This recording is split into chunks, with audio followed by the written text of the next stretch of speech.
মুজিব সৈনিক ভাই বোনদের কাছে অনুরোধ, আমার এই বক্তব্যটি শেয়ার করবেন। সকল মুজিব সৈনিকের কাছে পৌঁছানো দরকার আমাদের কথাগুলো।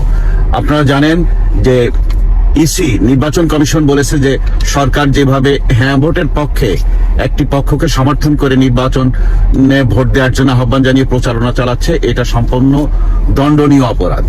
এদিকে ডক্টর ইউনূস সহ সরকারের সকল পর্যায়ের উপদেষ্টা এবং প্রশাসনের সর্বত্র, জেলা উপজেলা লেভেলে সর্বত্র হ্যাঁ ভোটের পক্ষে প্রচারণা চালাচ্ছেন এতদিন ধরে। এমনকি রেডিও, টেলিভিশনে, পত্রপত্রিকায় বিজ্ঞাপন দিয়ে সরকার পরিচালনা করছে। 640 কোটি টাকার মতো সরকার এই বিষয়ে খরচ করেছে বলে নিউজ বেরিয়েছে। তাহলে এর দায়ভার কার? এই বিচার তো আমরা দাবি করছি। এরপর আসেন, রোহিঙ্গাদেরকে পাসপোর্ট দেয়া হচ্ছে, বাংলাদেশের পাসপোর্ট, এবং এই পররাষ্ট্র উপদেষ্টা বলছেন যে পাসপোর্ট দেওয়ার অর্থ তারা আমাদের দেশের নাগরিক না। এ আপনি কোথায় পেলেন এই আইন? আপনি পৃথিবীর কোন দেশে যদি সেই দেশের নাগরিক না হন, আপনি কি পাসপোর্ট পেতে পারেন? বাংলাদেশের পাসপোর্ট কি পাকিস্তানিরা পাবে, ভারতীয়রা পাবে, মিয়ানমাররা কি করে পায়? তো এটা তো মানে দেশটাকে ধ্বংস করে দেওয়া হলো। আপনারা জানেন যে দীর্ঘদিন যাবৎ এই আরাকানের এরা আমাদের চট্টগ্রামের একটা অংশ দাবি করছে, এবং তারা দাবি করছে এই ভূখণ্ডে তারা একসময় নাগরিক ছিল, তারা অত্যাচারের জন্য ওই পারে চলে গেছে, এখন তারা এসে এই অঞ্চলে তাদের জমি জমা দাবি করছে। এখন এই সরকার যে তাদেরকে পাসপোর্ট দিয়ে দিল, তার মানে এদেশের নাগরিক তারা, এদেশে জমি জমা কিনতে পারবে, এদেশে বিয়ে করতে পারবে, এদেশের আইন মেনে সকল কিছু করতে পারবে, নির্বাচনে প্রার্থী হতে পারবে, ভোট দিতে পারবে, সবই পাসপোর্ট হলে সবই হয়। আমরা বাংলাদেশ থেকে যখন বিদেশে আসছি পাসপোর্ট নিয়ে আসছি, আপনারা জানেন পাসপোর্ট হতে গেলেই তাকে নাগরিক হতে হয়।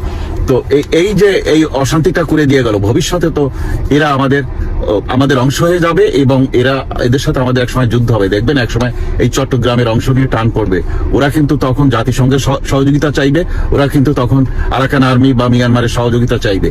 আমাদের কিন্তু মহাবিপদ সামনে। সামান্য কিছু টাকা বিভিন্ন জায়গাতে পেয়ে এই সরকার যে যারে খুশি তারে পাসপোর্ট দিয়ে দিচ্ছে, এর ফলাফল কিন্তু অত্যন্ত ভয়াবহ। ভিপি নূর বলেছেন যে আওয়ামী লীগকে বাদ দিয়ে দেশ পরিচালনা সম্ভব নয়। তারেক রহমান বলছেন যে আমরা চাই না কোনো দলকে নিষিদ্ধ করা হোক। মির্জা ফখরুল ইসলাম আলমগীর বলছেন আওয়ামী লীগের নেতা কর্মীদেরকে আমরা দেখে শুনে রাখবো। ইহসানুল হক মিলন আওয়ামী লীগের নেতা, তিনি বলছেন আমাকে ভোট দিন, আমি আওয়ামী লীগের নেতা কর্মীদেরকে দেখে শুনে রাখবো। তারেক রহমান বললেন যে আমরা চাই না কোনো দলকে নিষিদ্ধ করা হোক। তাহলে এখন বলছেন কেন সময় মতো বলেননি? এখন যখন সমস্ত নির্বাচনের ব্যবস্থা হয়ে গেছে, নমিনেশন শেষ, এখনই সেই এই মিষ্টি কথা বলছেন। আপনি যদি মন থেকে বলেন তাহলে বলুন যে এই সরকার আর কোনো আওয়ামী লীগের নেতাকর্মীকে অ্যারেস্ট করতে পারবে না।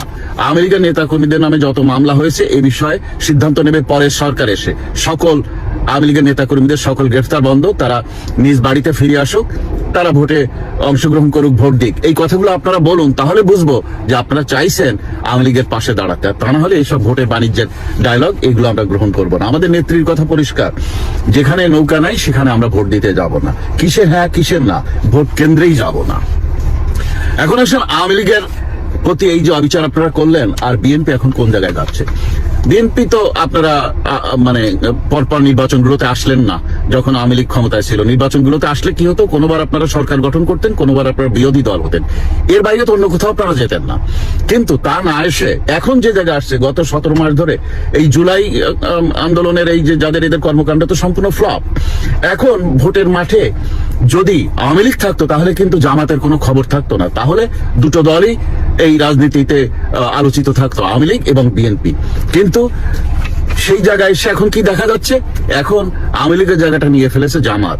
সমস্ত প্রশাসনের সবখানে জামাত, মেটিকুলাস ডিজাইনের মাধ্যমে জামাতই যে সরকার গঠন করতে যাচ্ছে এই কথা বলছে সবাই।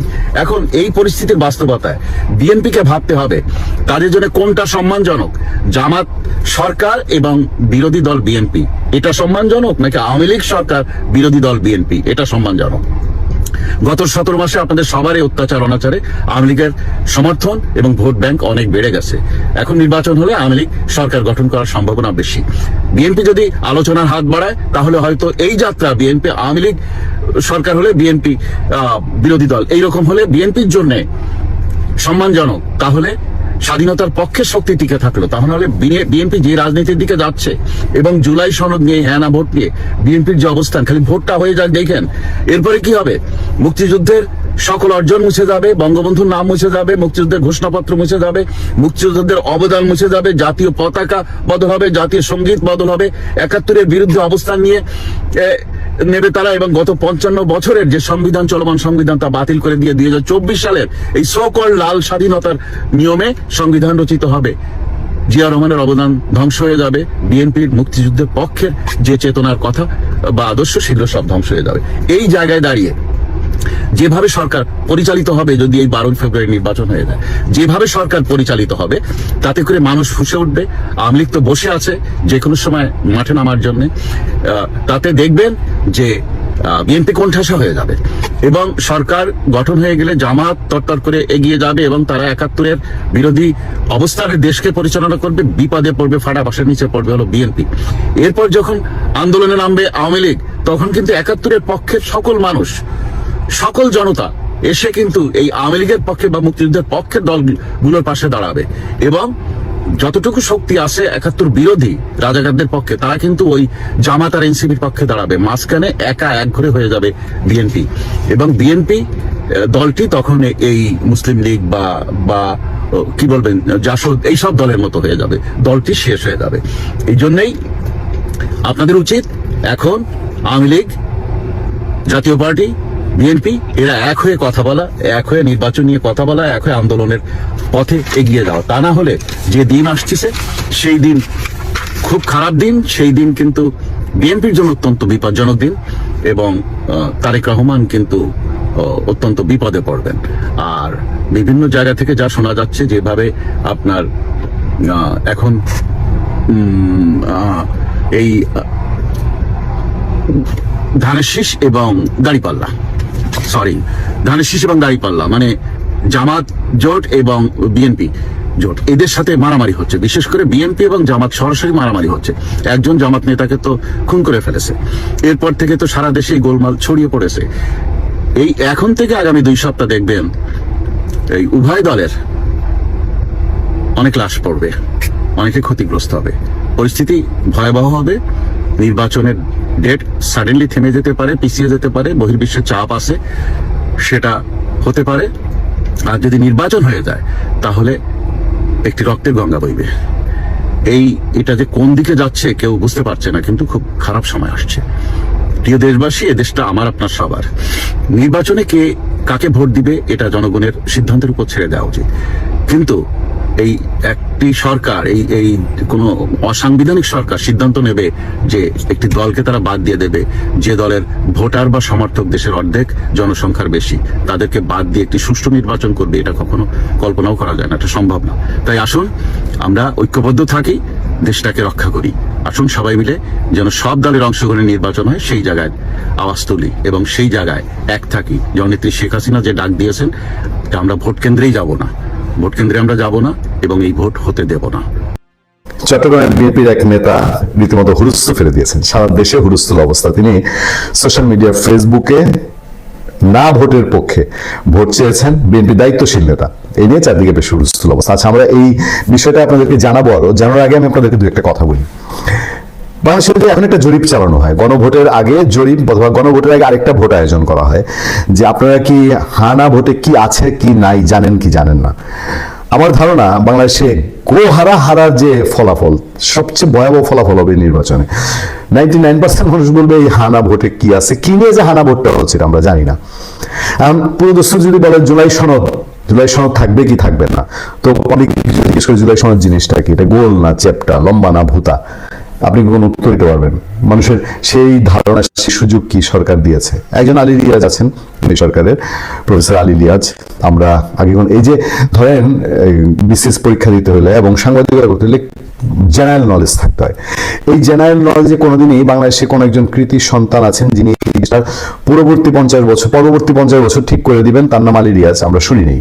আবার চরম ব্যর্থতা যে বাংলাদেশের প্রথম সারির এতগুলো সংবাদ মাধ্যমে কাজ করলাম এত বছর, আমি আলী রিয়াজ নামে কাউকে আমার ইন্টারভিউ করার প্রয়োজন মনে পড়ে না। এমন তো হয় আমাদের অনেক সময় যে দেশের কোন একটা বিশেষ ইস্যুতে দেশের বাইরে থাকেন কোন একজন বিশেষজ্ঞ, আমরা টেলিফোন ইন্টারভিউ নিতাম এক সময়, তারপরে জুম ইন্টারভিউ নিয়েছি, অনলাইন ইন্টারভিউ নিয়েছি। আলী রিয়াজের আমার কখনো কেউ বলেও নেই, আমার কোনো বসও বলে নেই যে একজন আছে সংবিধান বিষয়ে আলী রিয়াজ, তার একটু একটা রিয়াকশন নেন, এরকম হয়নি। সে আলী রিয়াজ সাহেব, তার পদবী কি আপনারা কেউ কেউ হয়তো জানেন যে তিনি এর আগে ছিলেন সংবিধান সংস্কার কমিশন এবং জাতীয় ঐক্যমত্য কমিশনের সহসভাপতি, সংবিধান সংস্কার কমিশনের প্রধান। তারপরে আর নাই, মানে যার নাই কোনো গতি, তিনি তো সহসভাপতি, তাকে এখন বিশেষ সহকারী করা হয়েছে। আচ্ছা, প্রধান উপদেষ্টার বিশেষ সহকারীর কাজটা কি? আমরা তো মন্ত্রী, উপমন্ত্রী, প্রতিমন্ত্রীদের কাজ বুঝি। প্রধান উপদেষ্টার বিশেষ সহকারীর কাজ কি? সেই কাজ মানে একটা তো পদ দিতে হবে। এনসিপি দেখেন না, পদ তৈরি করছে কি প্রধান সমন্বয়ক উত্তরাঞ্চল, প্রধান সমন্বয়ক দক্ষিণাঞ্চল, যুগ্ম সাধারণ বিশেষ সম্পাদক, মানে লোকটারে বসাইতে হয় দিকে একটা পদ তৈরি করা। এরকম একটা পদ তৈরি করে তারে বসাইছে। সেই ভদ্রলোক এখন নসিহত করছে যে আগামী সংসদ নির্বাচন 180 দিনের জন্য গণপরিষদ হিসাবে কাজ করবে, ঠিক করে দিচ্ছে। এবং বলছে যে এর আগে যে 12টা নির্বাচন বাংলাদেশে হয়েছে, ওই নির্বাচনের চোখে এই ত্রয়োদশ সংসদ নির্বাচন দেখবেন না, দেখার সুযোগ নেই। উনি বিনীত অনুরোধ করছেন। আমিও তাই বলি, কারণ বাংলাদেশের সবচেয়ে কুৎসিত এবং সবচেয়ে সিরিয়াস, মানে এত বড় মাপের মেকানিজম আর কোন নির্বাচন এবার যে মেকানিজম হতে যাচ্ছে বলেই মানুষের ধারণা। যাক, যে আলাপে ছিলাম, আলী রিয়াজ প্রসঙ্গ কেন গেছি, যে তারা হা খাওয়ানোর জন্য যেভাবে উঠে পড়ে লেগেছে, সেই সময় বিএনপির নেতা বোধহয় বিড়ালের গলায় ঘন্টা বাজার কাজটা করে দিলেন আর কি। বিএনপি নেতারা এর আগেও করেছে। আমি বিভিন্ন আলোচনায়, যারা আমাদের নিয়মিত দর্শক আপনারা জানেন, বিভিন্ন আলোচনায় আমি কিন্তু বলেছি, বিএনপি ঢাকার ইউনিট প্রধান, একটা ওয়ার্ড সভাপতি, সেক্রেটারি, এই ধরনের লোকজন ফেসবুকে পোস্ট দিয়েছে, কিন্তু এটা নিয়ে এত হুলস্থুল হয়নি। মানে নাতে ভোট দেওয়ার জন্য, সনদ মানে না, গণভোট মানে না। আগামী 12ই ফেব্রুয়ারি গণভোটে না ভোট দেওয়ার আহ্বান জানিয়ে সামাজিক যোগাযোগ মাধ্যম ফেসবুকে পোস্ট দিয়েছেন চট্টগ্রাম নগর বিএনপির সদস্য সচিব নাজিমুর রহমান। গতকাল বুধবার রাতে নিজের ফেসবুকে এই পোস্ট করেন তিনি। পোস্টটি সামাজিক যোগাযোগ মাধ্যমে ছড়িয়ে পড়েছে। কেউ তাকে সাধুবাদ দিচ্ছেন আর কেউ বিরোধিতা করছেন। ফেসবুক পোস্টে নাজিমুর রহমান লেখেন, গণভোট প্রতারণার ফাঁদ, জোর করে জনগণের উপর চাপিয়ে দেওয়া হয়েছে। আমি না ভোটের পক্ষে, গণতন্ত্র আর দেশের স্বার্থে আপনিও না ভোটে ভোট দিন। এই হচ্ছে বিএনপির চট্টগ্রাম মহানগর বিএনপির চট্টগ্রাম নগর বিএনপির সদস্য সচিব নাজিমুল হাসান। নগর বিএনপির সদস্য সচিব কিন্তু 4টিখানি পদ নয়। জানতে চাইলে না ভোট দেওয়ার আহ্বান জানিয়ে ফেসবুক পোস্ট দেওয়ার কথা স্বীকার করে নগর বিএনপির সদস্য সচিব নাজিমুর রহমান তিনি আজ দুপুরে তিনি বলছেন যে হ্যাঁ ভোট দিলে জনগণের ভোটে নির্বাচিত দলকে আরো 6 মাস অপেক্ষায় থাকতে হবে। 6 মাস বাড়তি সময় পাবে বর্তমান অন্তর্বর্তী সরকার। তারা মানুষের উপর থেকে আস্থা হারিয়েছে। জনগণের ভোটে নির্বাচিত দল ক্ষমতা গ্রহণ করতে পারবে না। এসব বিষয় বিবেচনায় আমি না ভোটের পক্ষে। না ভোট দেওয়ার জন্য দলীয় কোনো সিদ্ধান্ত নেওয়া হয়েছে কিনা এমন প্রশ্নের উত্তরে নাজিমুর রহমান বলেন, এটি আমার ব্যক্তিগত মতামত। আমি কি বলেছি আপনাদেরকে? আমি জানিয়েছি যে দেখেন, নির্বাচন ঘনিয়ে আসলে তারেক রহমানের উপর প্রেশার ক্রিয়েট হয়। এটা অন্তর্বর্তীকালীন সরকার হোক, জামাত ইসলামী হোক, এনসিপি কিছুটা অলরেডি শুরু করেছে যে তারেক রহমানকে হা ভোটের পক্ষে ভোট চাইতে হবে। এটা যদি হয়, তারেক রহমান বলতে বাধ্য যে আমি বাংলাদেশের মানুষকে কোনো জায়গায় ভোট দেওয়ার জন্য আমি চাপ দিতে পারি না। বাংলাদেশের মানুষ হাতে ভোট দেবে নাকি নাতে ভোট দেবে, এইটা তার নিজস্ব ব্যাপার। তারেক রহমানকে এই জায়গায় থাকতে হবে। এবং ইতিমধ্যে বিএনপি হাতে ভোট চাক, নাতে ভোট চাক, বিএনপি দলের বডি ল্যাঙ্গুয়েজ, কথাবার্তা, ডেলিভারিতে তাদের তৃণমূলের মেসেজ চলে গেছে যে বিএনপি হার ভোটের পক্ষে না। হার ভোটের পক্ষে হলে বিএনপি অনেক আগেই বলে দিত, এটা ডিক্লেয়ার করে দিত। তারা নার পক্ষেই পড়ে আছে, মানে না পারছে সইতে, না পারছে বলতে। এবং বিএনপি নেতারা স্পষ্টতই বলছেন যে তারা আসলে ধানের শীষ নিয়ে ব্যস্ত। তারা পাশ কাটিয়ে যাওয়ার সবচেয়ে বড় অস্ত্র পেয়েছেন যে আমরা আমাদের যার যার ইলেকশন নিয়ে ব্যস্ত, আমরা আর এই হা না নিয়ে আমাদের মাথা ঘামানোর সময় নেই। বিএনপিকে কৌশলে গিয়ে হলেও তাকে টিকতে হচ্ছে, কারণ সে জানে যে যদি হাঁ জিতে যায় তাহলে বাংলাদেশে দীর্ঘ সময়ের জন্য রাজনৈতিকভাবে জামাতে ইসলামীর কাছে, আওয়ামী লীগ তো বটেই, বিএনপিরও রাজনৈতিক পরাজয় ঘটবে।